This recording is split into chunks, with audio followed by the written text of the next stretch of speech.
Hello everybody, this is Betsy from Ideas Times 2, and today I have a flip through for you. This journal is for sale in our Etsy shop.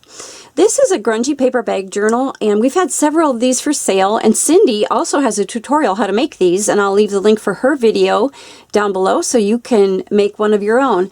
I'm going to run through what this is so that in case you're interested in purchasing it, you can see exactly what is inside. Plus, if you are just looking for ideas, this is also a good time to scope out some ideas. So let's just run through what this is. It is 5.5 by 8.5. It has 80 pages, including fronts and backs. We have a twine wrap closure, and it's the grungy paper bag style. And we're just going to unwrap this and just dive right in.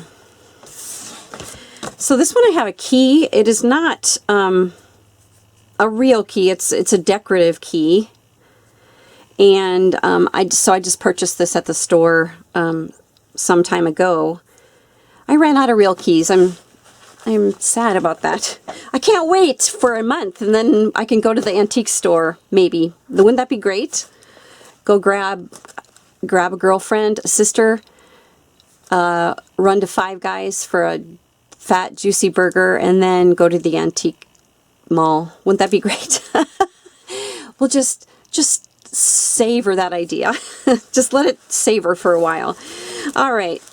So anyway, it has the wraparound pocket, which you've seen before, and this pocket is just collaged up, and there's iris. So it has an iris theme, and I think all the images are from Aftermidnightdesign Iris Journal Kit. So I will probably wind up mentioning that a few times, but basically all these Iris images are from there. So this Edith Holden page is like her index, and I didn't have any Iris pages left, but I did highlight in this bookplate. It's a metal bookplate, and I highlighted the Iris listing there. So this front pocket has some tags. The background is glued right onto the cover. This is coffee stained lace paper.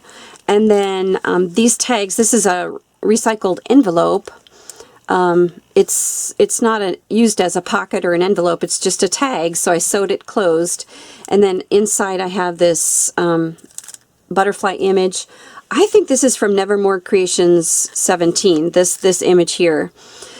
So I've inked it up and collaged it with paper, and then this is a collage tag as well. This is Stampin' Up! Paper, these beautiful butterflies. I've used that in a couple spots, and I'll probably point those out as well.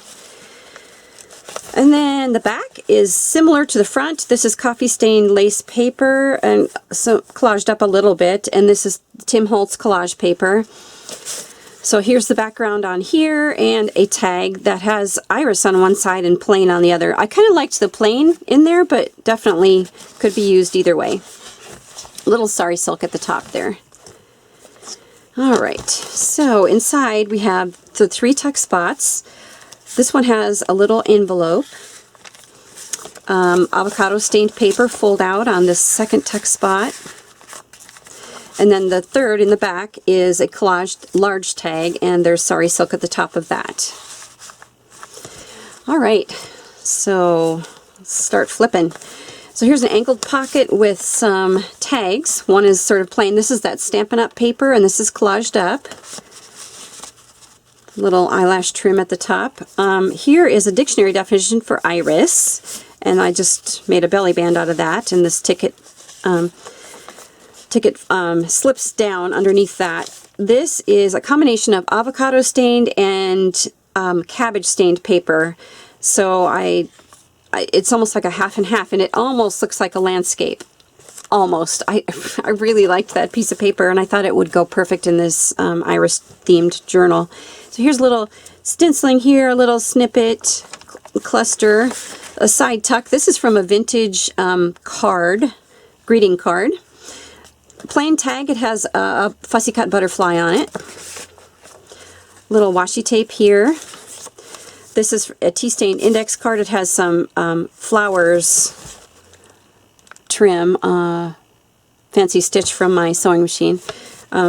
purple lace on the side there. This is a paper tag that I've had for a long time, and I just glued it onto cardstock, and there's some cabbage stained paper on the back, and a really pretty lavender color. It just has a ribbon tie. I stapled these on. These are 3 little ephemera pieces and made a little top tuck. Here's part of a tea-stained index card, and this is an ephemera library card, and those just get tucked right up in there. This is Sari Silk gathered on the side of that. Here's another little envelope. This one has something in it. This one has a couple of these beautiful ephemera cards. I just love these. They're so simple, and I don't know if that's what I like about them, but I really do like them. I think that was tucked on the other way. Oh well. Alright, so here is from the kit. She had some large file folder pieces, and I cut it down and made this card that flips over the page, slips over the page. I sewed around it. I sewed some lace on the side, and then on the inside I stenciled in a couple of different colors, and I like to tuck it so that the lace peeks out on the side. This paper, as you saw, has some inking here, and the polka dots are from my pizza pan when I dye things. This is cabbage stained paper bag, and I used it as a pocket. So here's a collage tag that goes inside, and then I left it open in the back so something else could tuck inside. This is Sumi Nagashi ink marbled paper that I made that with Cyndi one time when I visited her, and we just made, I don't know, we made 100 sheets each. I'm not even sure we made so many. So that's just plain purple and white. Here's a policy envelope that I put in here. I made this ephemera banner into a pocket and put some tiny little tags in there with Sari Silk ties, and then the envelope opens, and I just put a large image in there as a journal card, and then some paper collaging on it. I'm pretty sure we have some of these policy envelopes still listed in our shop if you're interested. They're a beautiful cream color, and the paper is smooth and just gorgeous. I don't know what weight paper it is, but it's very nice. Here is from this vintage card. This was the envelope for that vintage card, and so there are some purple images on here of butterflies, and there are flowers, and I made it into a lace staining here, and this side had purple on it already, and then I just tucked in a library card in there with some yarn trim. There's a little collaging with ribbon and paper. So this is Kool-Aid stained paper, this is cabbage stained paper, and this just has some little journal cards tucked onto it. This is red bead stained paper, and I scalloped the edge there on that short page. This is a little collage, and I just glued it on the bottom to make it a tuck spot, and here's some just little journal spots. Here, this one is sprayed, ink sprayed, little page from the kit, a piece of a card, or I mean a piece of a page from the kit. That just gets tucked right in. Some inking I did on this page, trying to make this, you know, grungy. Little card there, tucked into that envelope. Stenciling. Cyndi had sent me some Happy Mail, and in the Happy Mail she had this vellum, these vellum envelopes, so sweet. So I tucked in these ephemera cards, and I put them back to back so that those images could be seen through the, isn't that pretty? Could be seen through the envelope, so love those. This had some fantastic sort of almost like a marbled look, really, but it was coffee. It was a combination of coffee and ink sprays, and then when it dried I had this beautiful imaging on there. Okay, so this is like a triple tuck spot. I'll show you what I'll take these out so you can see what I did. I have a die that has these beautiful shapes I don't know what you'd call that, like a frame, oval frame type shape, scalloped. And I cut out 3 different sizes. I just glued them on one end and sort of scooted them over to the side. And this is just a little decoration from the kit from Aftermidnightdesign. This is tea-stained index card, and I just made a very poofy cluster on there. There's a ticket from the kit, and then here's that butterfly paper from Stampin' Up, and I just put those in there like that and made a little like triple tuck spot. Okay, so this is the other part of that card, that vintage card. I made it into a top tuck. This is a blank index card. It's vintage, so the patina on it already was super nice. But I did just put just a smatter, just a tiny bit of inking on the edges, and then this is some miscellaneous little things from the card that I snipped out.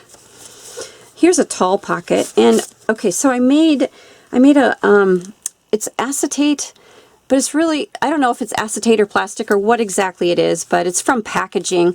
For instance, I have this I think this was from a stamp set I got from Tim Holtz. It's the same thing. It's this real thick acetate, so I save those because I use them for things like this.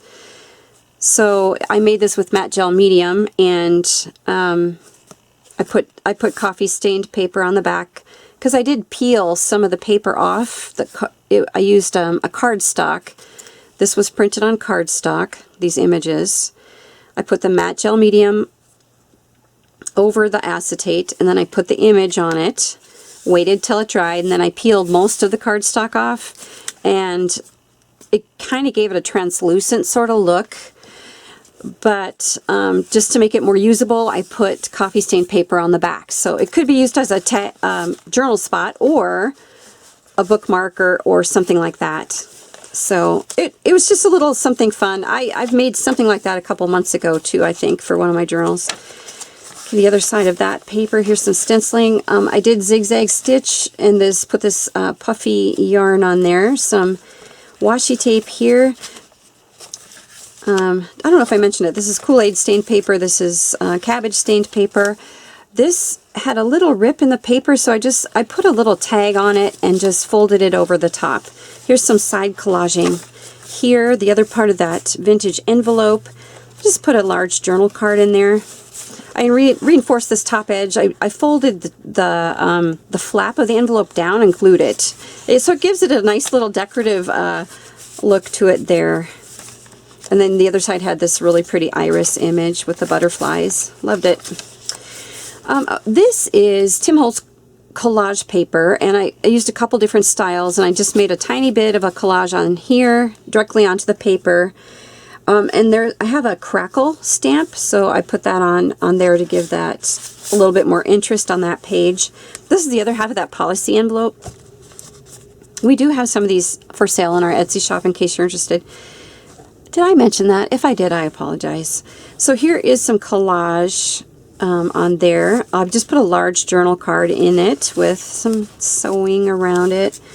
I made a little pocket here and put some tiny tags with eyelash trim. There's stenciling. This is a large journal card I made with the Tim Holtz collage paper with some inking and stamping. Put a little ticket folded in half for a tab on there. Some lace paper, again, the other half of it. This is a repurposed envelope as well, a window envelope, and I glued this image right on to the inside of it. This is that Stampin' Up! Butterfly paper, which I absolutely love that. Might have to get some more. These are just ephemera cards. I put some tabs, colorful iris tabs on there, so to make it look sort of like file folders tucked inside of there. And some stenciling. This ink spray had some blue, so I kind of made that to match that look. Here is a side tuck. I fussy cut a butterfly and I put it on there. So the ephemera sheet had 2 library cards side by side. Instead of cutting them out, I kept them connected and made it into a little booklet. So here's a little booklet that's Suminagashi ink marbling and some miscellaneous papers, and it's a pamphlet stitch with purple thread. It's not like thread really, it's cord almost. And then here's another envelope with avocado stained paper inside. Nice little spot for something you want to keep hidden a little bit. Some more of that stained paper, and this is the Tim Holtz slotted stitched die, and I just put a bunch of little ephemera pieces in there. All have irises, or these have just botanicals. Look, it almost looks like lavender. I bet it is, with a label on it. And that's the end. This little side tuck, I put 2 tags going facing horizontally, and then I also put another booklet. This is from a large file folder in the kit, and I just made it into a booklet, and so they're just miscellaneous papers in there. And I'll put it in here like this so that the tabs stick out on the side. And that's it. That's it for this journal. We appreciate you joining us. We have so many new subscribers. We thank you so much for being a part of our community, and I'll leave all the links where you can find us below, as well as the listing for this book. We appreciate you so much. Thank you for joining me, and we will catch you later. Before I leave, Cyndi and I have a large project coming up. We're super excited about it, so I'm giving you a little teaser about that. It'll be very soon. It's something we want to get done quickly. Also, I have a tutorial, which I might be able to film today. I hope I can, about specimen slides. So we're going to be talking about those, and hopefully I'll get that filmed and up for you as soon as possible. So that is it for today. Thank you, everybody, and take care. Be safe. Bye.